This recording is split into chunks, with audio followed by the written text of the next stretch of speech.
Chers camarades, chers collègues et toi qui nous écoutes, la CSD et son collectif d'animation vous proposent ce petit format vidéo dans lequel nous traiterons de sujets d'actualité ou de questions réglementaires liées à l'évolution du statut.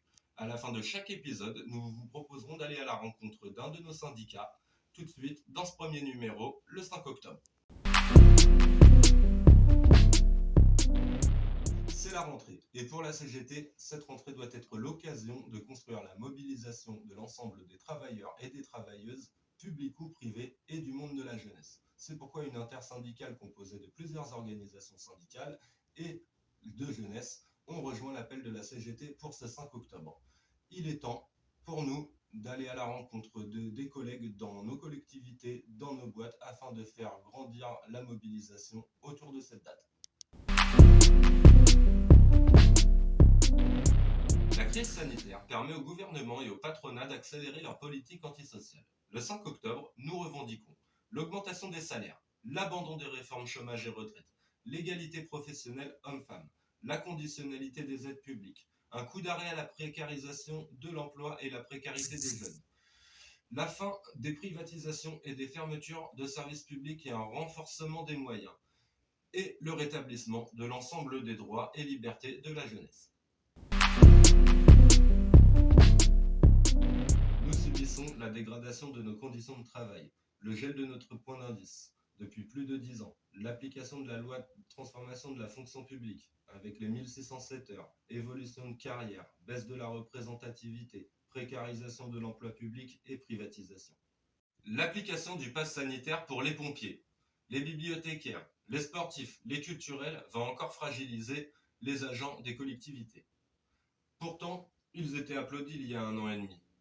Il est temps de se mobiliser massivement pour réclamer l'abrogation de la loi de transformation de la fonction publique, l'abandon du projet de loi 4D et une revalorisation de nos services publics.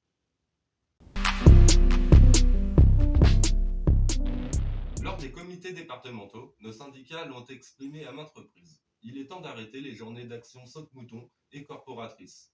Nous devons combattre tous ensemble la régression sociale pour gagner sur nos revendications grâce à des journées d'action unitaires, interprofessionnelles et de masse. Vive la CSD, vive la CGT!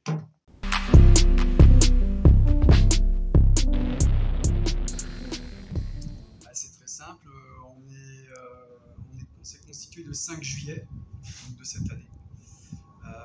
Pour l'instant on est 3. 3 faisant partie du bureau, donc Julien. Moi je suis secrétaire, Julien est trésorier et il y a Émilie qui est secrétaire adjointe. Et puis on a quelques syndiqués aussi qui pour l'instant sont à Deuil, qui se sont syndiqués à Deuil puisqu'on est un syndicat récent. Et donc on va être en gros une quinzaine au syndicat. Parce qu'avant on était avec un syndicat autonome et on voyait qu'il n'y avait pas suffisamment de poids contre la mairie de Domont. Donc on a voulu se faire entourer de bonnes personnes et on s'est rendu compte qu'à la CGT, il y avait du beau monde qui était là pour nous soutenir, nous former. Et c'est vrai que c'est un syndicat qui envoie du lourd, donc on veut que ça bouge sur Domont et la CGT sera là pour que ça bouge. Alors on travaille actuellement sur la déprécarisation des agents, tous services confondus, surtout les agents d'entretien, car ils ont des contrats vraiment pourris, donc il faut vraiment faire le nécessaire pour que ça change. Et on travaille aussi sur la mise en place des 1607 heures, où on veut que les agents puissent obtenir quand même des avantages par rapport aux difficultés, aux conditions de travail qui se dégradent, et qu'il y ait des compensations, quoi. C'est bien de vouloir travailler 1607 heures, mais à Domont, c'est sans compensation, travailler plus avec des difficultés et sans avoir de congés supplémentaires ou de rémunération supplémentaire. Ça suffit. Et là, ils vont peut-être se rendre compte qu'il y a peut-être un effet de panique, ils vont avoir peur. La peur, elle doit être dans leur camp, pas dans le nôtre. Mais elle sera dans le nôtre si on n'est pas unis. Si on est solidaires et si on est unis, ils n'arriveront pas à nous faire peur, et ils le savent.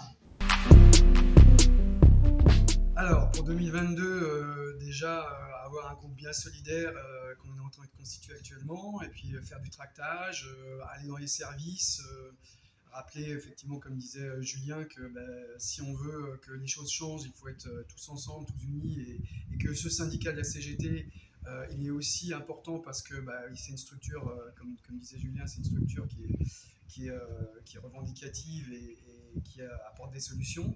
Et puis parce qu'effectivement, on a quand même une optique avec la CGT de solidarité, et de tous ensemble, et de valoriser le travail et de faire en sorte qu'il soit respecté, quoi. On est actuellement à la mairie de Domont, il y a ce manque de respect, ce manque de dialogue, bien qu'ils parlent tout le temps de dialogue social, il n'existe pas. Et on voit bien que les situations se dégradent, que la loi de transformation de la fonction publique nous aide vraiment pas pour essayer de faire en sorte qu'il y ait des perspectives d'avenir dans la fonction publique. Donc on essaie avec les moyens que l'on a sur place et puis grâce à la structure de la CGT de pouvoir faire évoluer les choses. D'aller à la rencontre des agents. Voilà. On leur rappellera qu'on n'est toujours pas d'accord.